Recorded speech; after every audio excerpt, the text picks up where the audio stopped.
Hey guys on YouTube, Maddie17 back again. Back with something a little different today, for me anyway.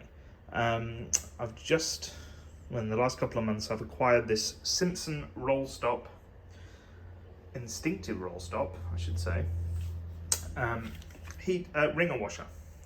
It's got an internal heater, which is, makes it one of the more deluxe models for these Simpson ringers. You can see I got it from another collector who was just a collector of odds and sods. He had a lot of collections of old 1950s radios and televisions and things like that, and he just sort of had this and it didn't have a plug on it, so I just put a plug on it and it works absolutely fine. I don't think it was used much or at all in its life because the agitator is in beautiful condition. It's not tarnished or deteriorated in any way. The bakelite is still quite black and just nice. The rollers have their red dots still on the rollers, which would have worn down eventually, so that sort of gives a good indication that it wasn't used much. The overall condition of the ringer itself, the machine itself, is in pristine condition. The only thing that's missing is the blue rubberized edge that would have gone around this lid to just finish it off. But yeah, so I'm going to do some white towels in it today just to give it a good run through. I'm going to let it heat to whenever I'm sort of happy for it to stop, give them a bit of a soak, then yeah, I'll get filled up. Alright, I'm going to use some hot water.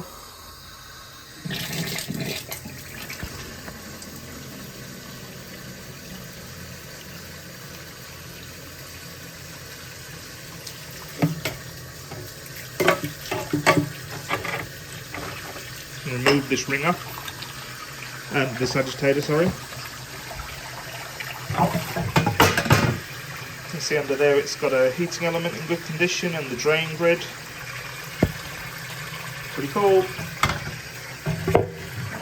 Got a few, I'll get that fly out of there. There's a deceased fly that's decided to hop in.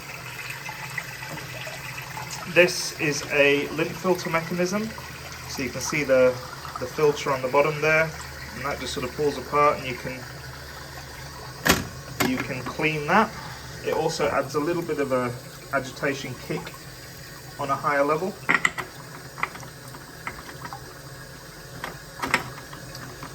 Come on. Very good. Alrighty. I'll let this fill up and then we'll put some soap in and get washing. Okay, well, we're all full of water, so I'll just demonstrate the agitation and then I'll put it to heat so that the water hots up. The controls for this are fairly simple. All you do is select this dial to the right, which will turn the motor on.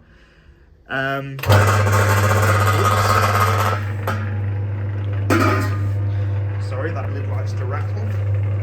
So that's the motor engaged now. That hasn't engaged the agitation. To do that, you simply shift this lever across to wash.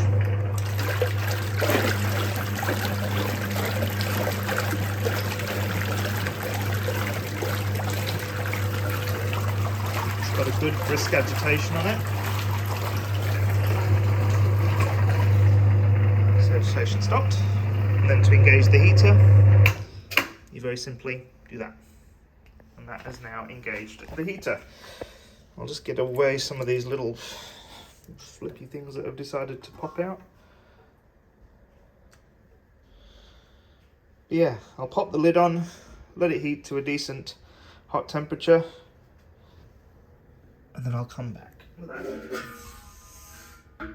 There you go. You can see the bubbles coming up through the holes in the agitator. That's telling you that the heater's definitely working. Can't hear it.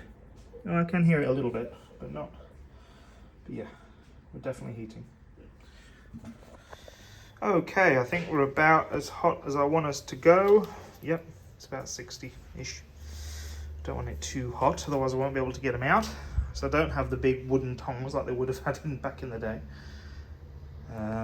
Oh, sorry. It's better. Okay, so we can turn the heater off. We can re-engage the motor. Actually, I'll talk about this first. Right, so detergent today I'm using some Plavky Radion, which my good friend Ingemar sent me from Slovenia. Apparently it's a traditional Slovenian detergent that his grandmother used to use, and it's been sort of kept, it's just one of those old detergents that they've just kept making, and it's for hand washing, so perfect for ringers and twin tubs and the like. So yeah, that's what we're going to use. I don't know quite how to dose it, so I'll start with what I think and add more if I need to. Just need to engage the motor and engage the wash.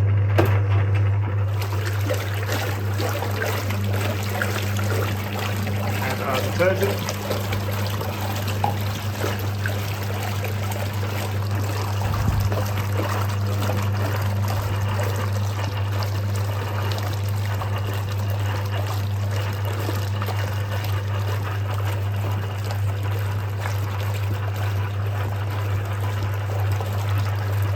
Just a little more.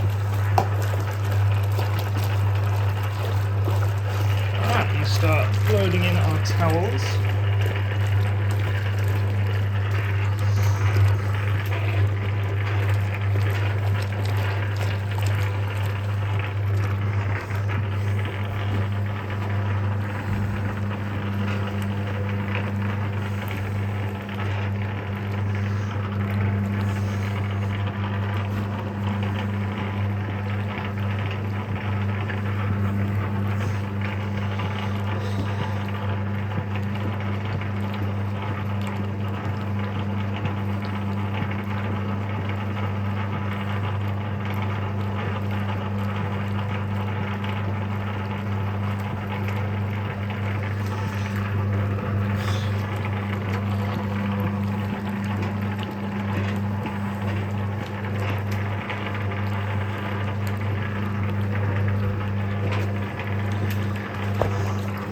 There you go.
The beautiful thing about Wringer washers is you can just wash for as long as you feel they need to. You know? Same with the twin tub, you can just keep washing and washing until you care to stop. Yeah, but this is doing a great job. It's moving them through the water beautifully.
Alright, I think we're washed as much as I want them to be washed. So we can turn that off. Motor still needs to run to power the Wringer. Now, this is a bit tricky because I've got to make sure that the flow diverter is coming back into this tub and not onto my kitchen floor, but I've got the basket there waiting for them. Let me just get this in the right way. Nope, that's towards me. There you go. It's just a simple switch on the side. I'm using food grade tongs. Sorry about it. Not much else I can really do. Well, come on, let's be brave. Use our hands. Ow. Okay. Alright, there you go.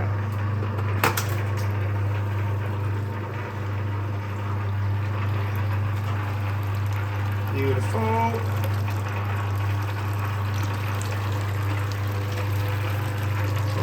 Falling into the basket nicely. Perfect. That couldn't have gone any better.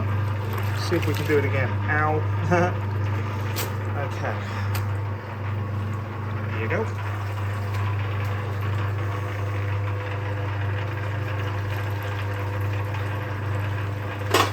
That. Now there you go, you see. Now this is the instinctiveness of this, so you'll hear it pop when it detects a bit more resistance. It'll bulge out. If the load's too heavy that's going through the Wringer, it will just pop and it will just scare the absolute heck out of you because it makes a loud noise, but it just pops. So it's not ruining the machine.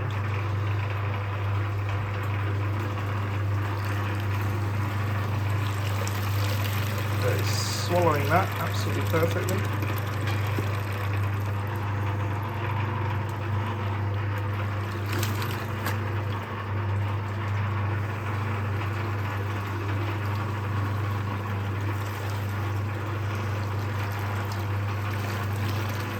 Straight through, no dramas.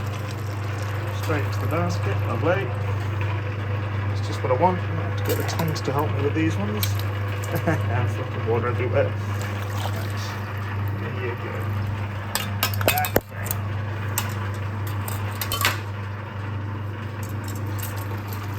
Okay. See, that's a fairly thick towel and it's just coping with it quite nicely, so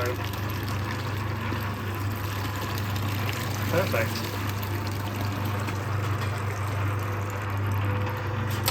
Fantastic. See, I've got small. There you go.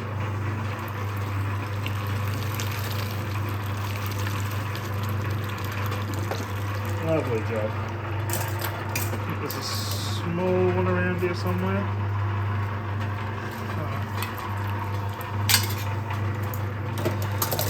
There you go.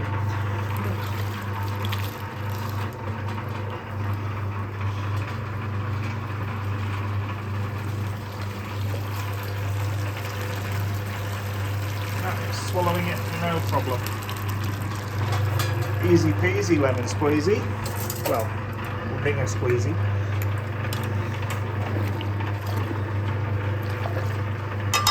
That's it. Flip the Wringer off. Now we can activate the pump because, we're going to pump out this soapy water and then get it filled for rinses. Traditionally, you would have this. I'll just turn the motor off for a minute.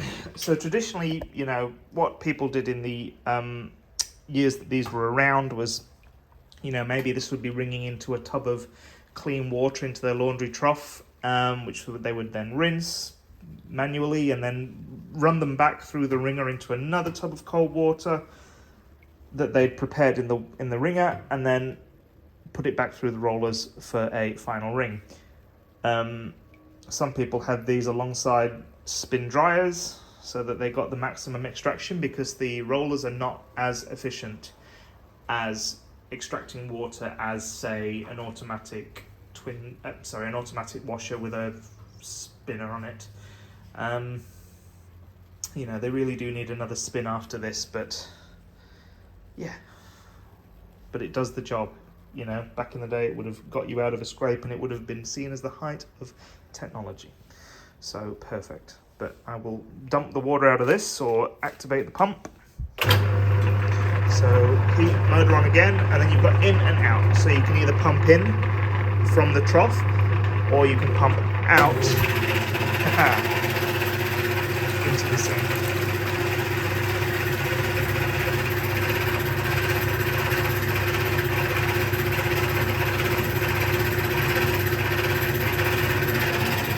Alright, we'll wait for that to pump out. Okay, now the water's all drained away. I've given it a rinse out. I'll refill it with some warm water to rinse these. Might do a double rinse. We shall see. But yes. Oh, there's the dogs again. Woo.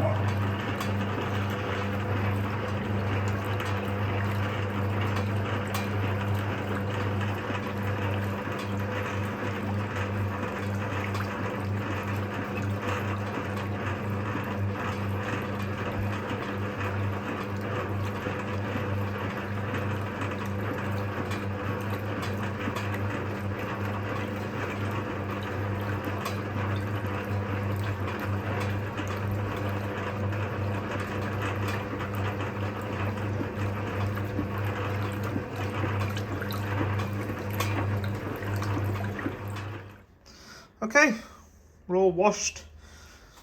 I did a rinse. I did do a double rinse, so they're double rinsed now. I'm going to go and spin them in the Hoover-matic, I think, just to give them a really good, powerful spin. I'm going to give this a dry out. Pretty good practice with these older ringers is to put a cloth in between the ringers when you're storing them, just so that it keeps those ringers from sticking together, and then it won't rip off the coating of the ringer. But yeah. Hope you enjoyed. Nice little bit of 1970s, 60s flashback today. But there you go. Thanks guys, I'll see you next time.